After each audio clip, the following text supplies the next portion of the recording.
Welcome to the Daily DLP. I'm your host, Ash Thompson, and today I'm going to be giving you a preview of the Falcons Offense and how the Lions might choose to stop it. Let's get it on.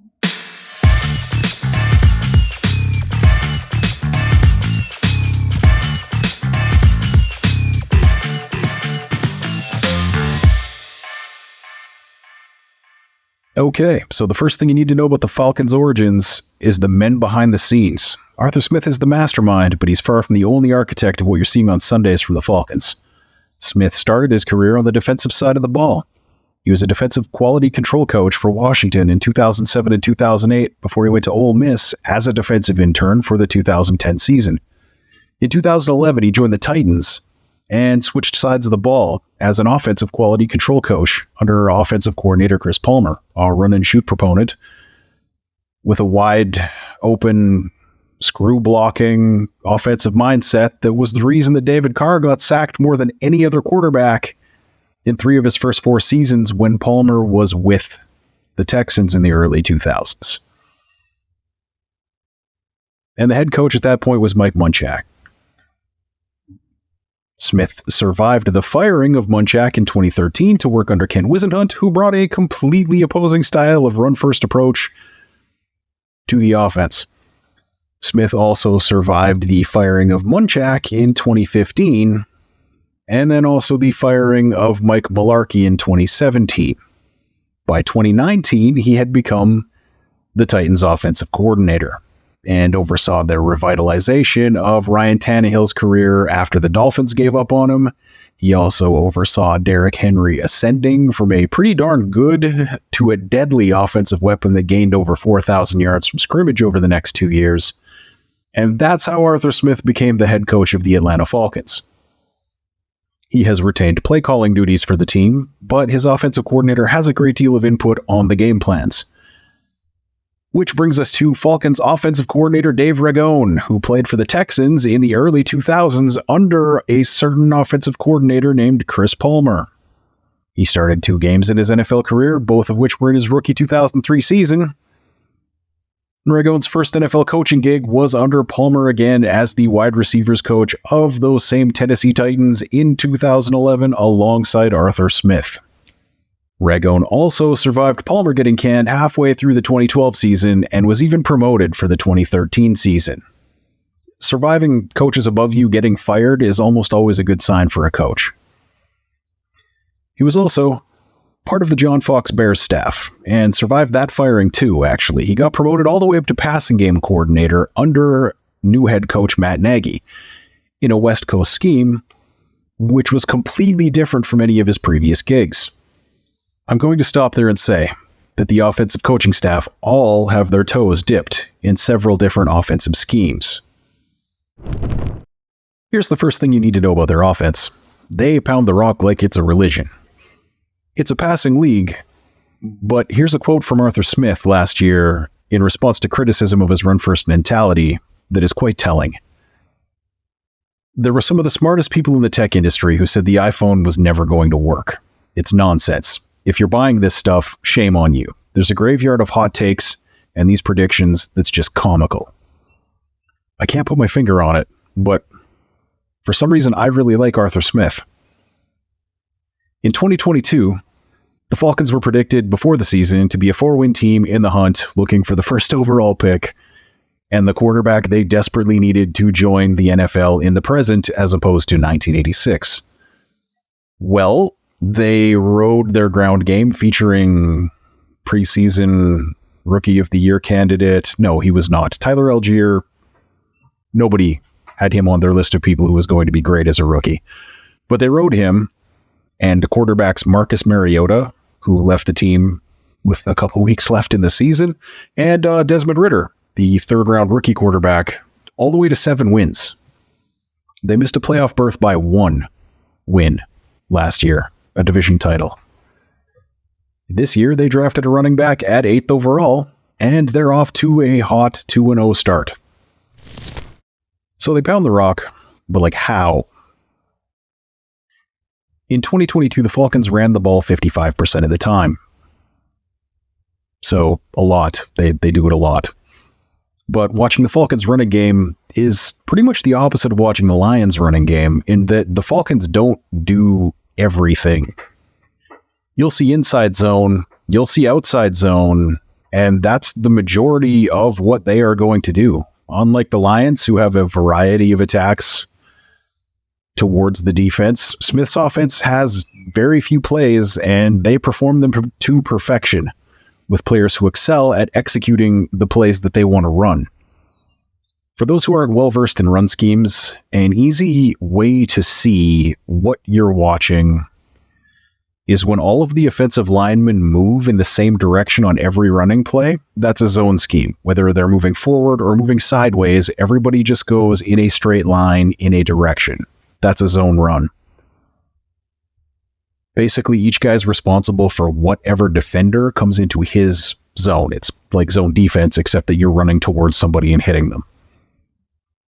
I found it to be much more fun way back in the day when I played.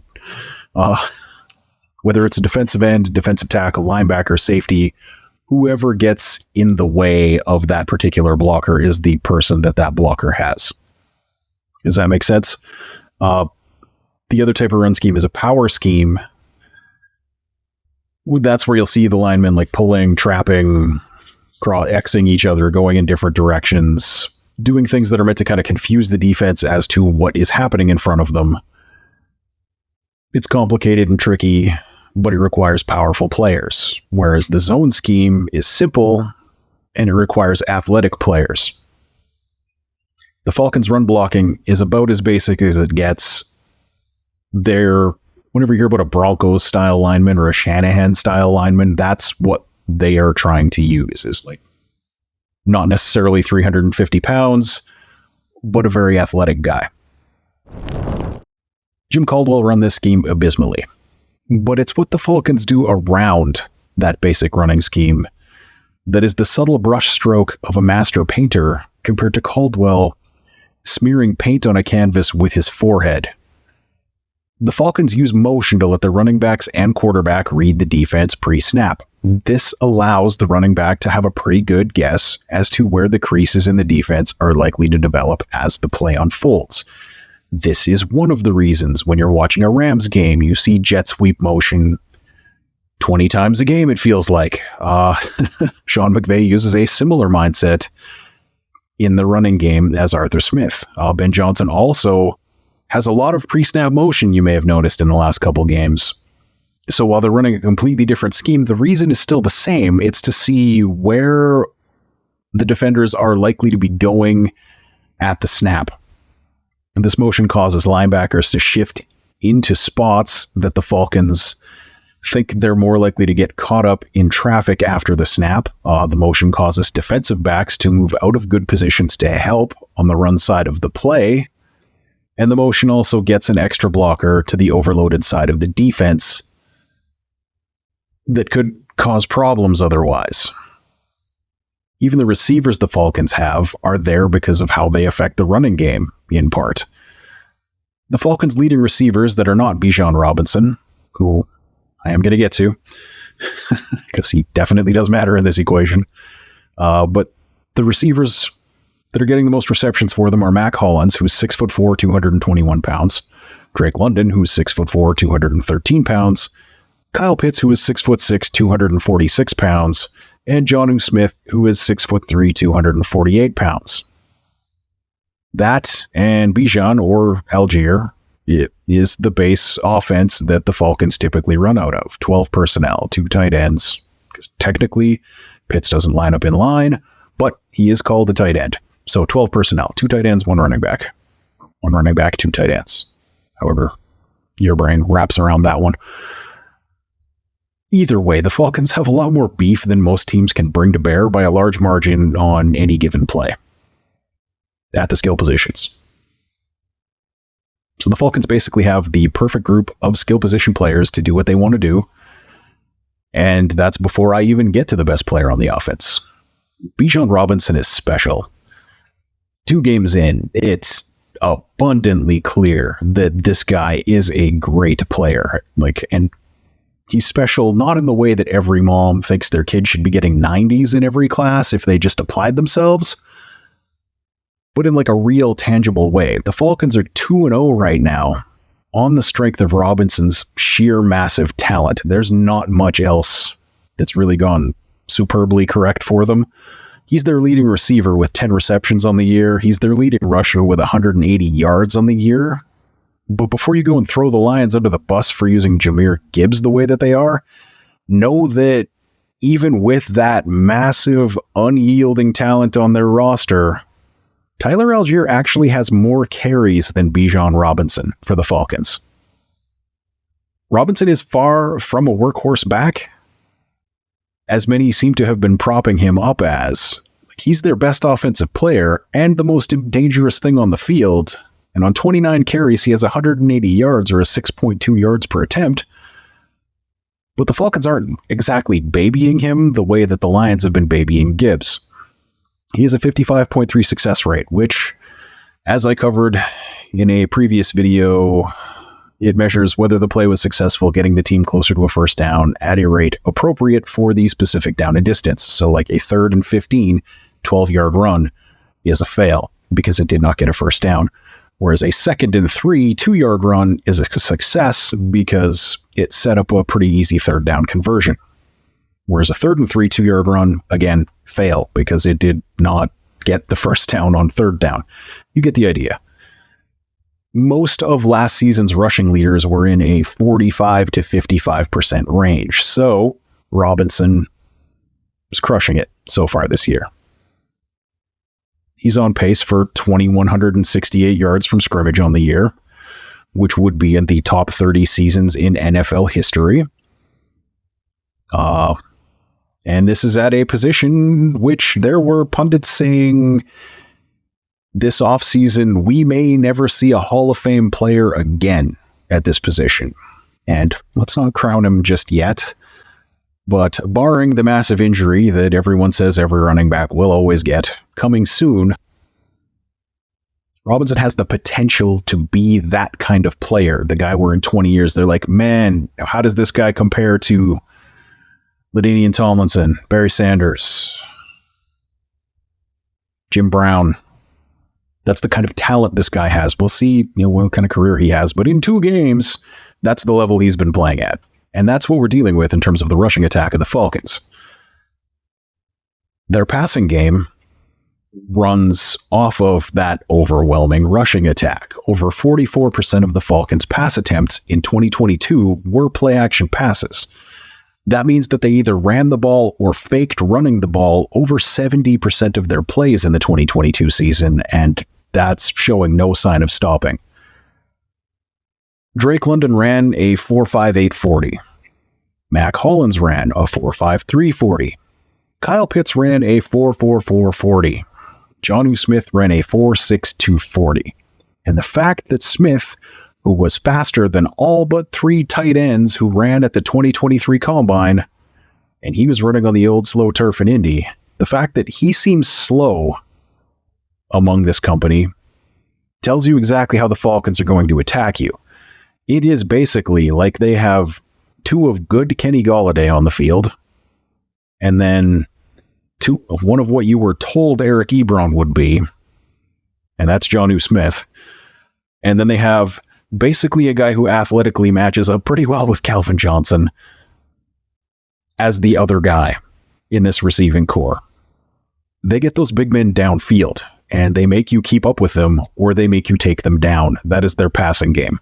Because there isn't a secondary in the NFL that matches up well, size-wise, with that group, or really speed-wise. Like, they'll have faster guys, but your fast guys in the secondary are typically about 200 pounds, which means they're giving up a minimum of 10 pounds to any of these guys, and they're giving up 3 or 4 inches.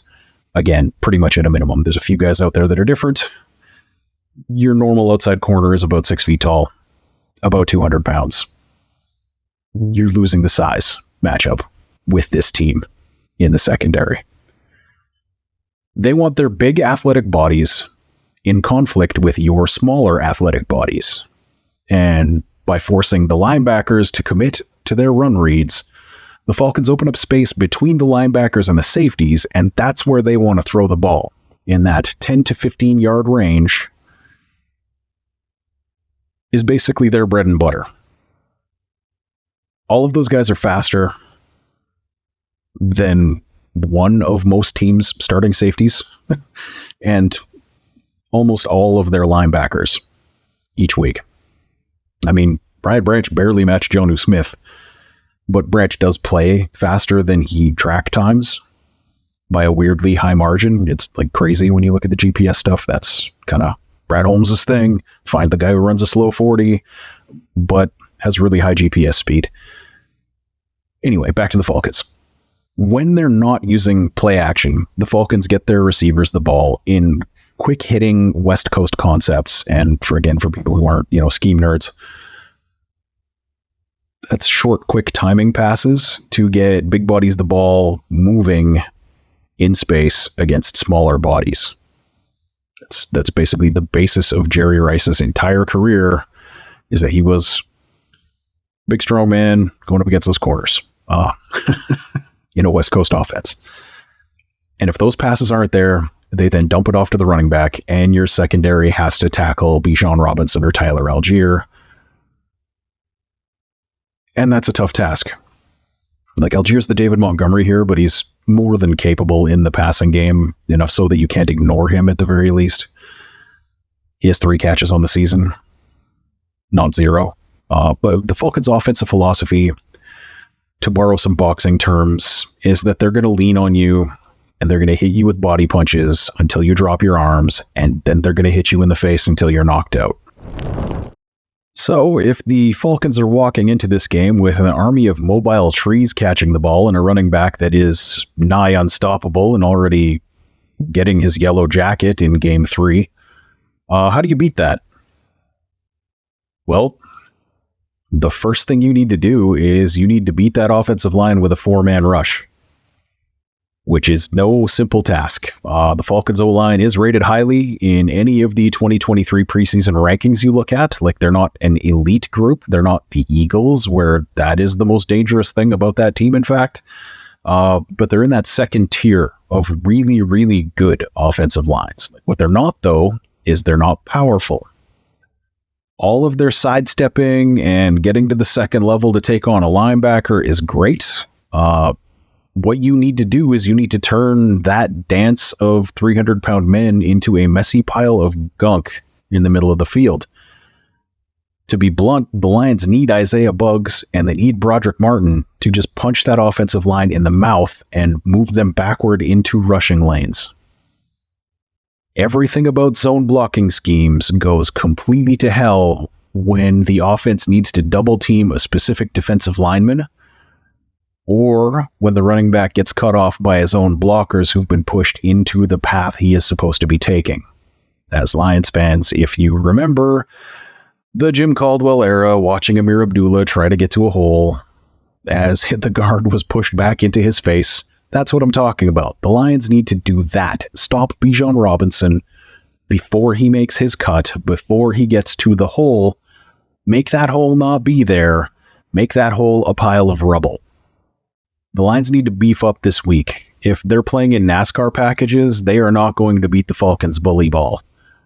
You can't outrun this style of offense, because the Falcons' finesse offensive line will out-finesse your defensive line if that's the game that you play.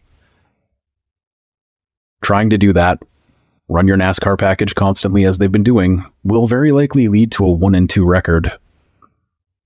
And that's obviously what we're trying to avoid here. So that's thing one. The second is that they need to get to the quarterback without sending defensive backs. These receivers will murder a lineman who's asked to cover them. If you're dropping linemen into coverage on this group, you've lost. That needs to not be part of the defensive scheme this week. The Falcons will also run at you on 3rd and long, so if your linemen are worried about getting to a zone drop, they're going to be on their asses as Bijan gets to the safeties. Desmond Ridder's very good when his first read is open, or even the second. So if you are not pressuring those guys at the line of scrimmage, stopping them from getting clean breaks because you're blitzing, he's going to eat you. That's when he's not good is when he has to hold onto the ball and wait under pressure. Like, he hasn't come to grips with the fact that while in college he could make every throw, He's not that guy at this level. He is not Patrick Mahomes. He does not have that kind of arm. It's a decent arm, kind of Goff-like in that regard. Good, not great. And particularly when he's pressured, he'll make throws that absolutely should not be made by a guy who has a slightly above average arm at the NFL level. Like, depending on what the defender does, that kind of play ends up as either a big-time throw on PFF's ledger or a turnover-worthy play. Nothing to do with the quarterback's decision-making process, just a matter of whether a guy made a play on the ball. In both cases, it's a bad choice, and you need to force Ritter to make bad choices to beat the Falcons. A bad choice into Charles Harris's zone is a big-time throw. A bad choice into Jack Campbell, Brian Branch, or Kirby Joseph's zone is a pass defended or maybe an interception. The Falcons keep it simple, and the Lions need to do that as well. Like, I'm sure all of the defensive back blitzes last week looked great on paper, but this team can't do that well. We got one sack, and that sack was a 14-second scramble by Geno Smith. It's not a real sack. Continuing down that path is how Aaron Glenn gets fired at the bye week. And it's in all of our best interest that not happen, that he figure this thing out and he start getting the job done. Because if that happens, that means the Lions are losing. Lining up and punching a finesse team in the mouth. And yes, on the offensive line, the Falcons are a finesse team, if nowhere else on the field. That's how the Lions win. Ritter with a clean pocket, Bijan with infinite options. This is how we lose. Make those two things not happen. This is how we win. Hopefully not having James Houston available will take the zone blitz off the forefront of AG's game plan this week. Tomorrow, I'm going to go over the Falcons defense and how the Lions can attack that. Have a great day.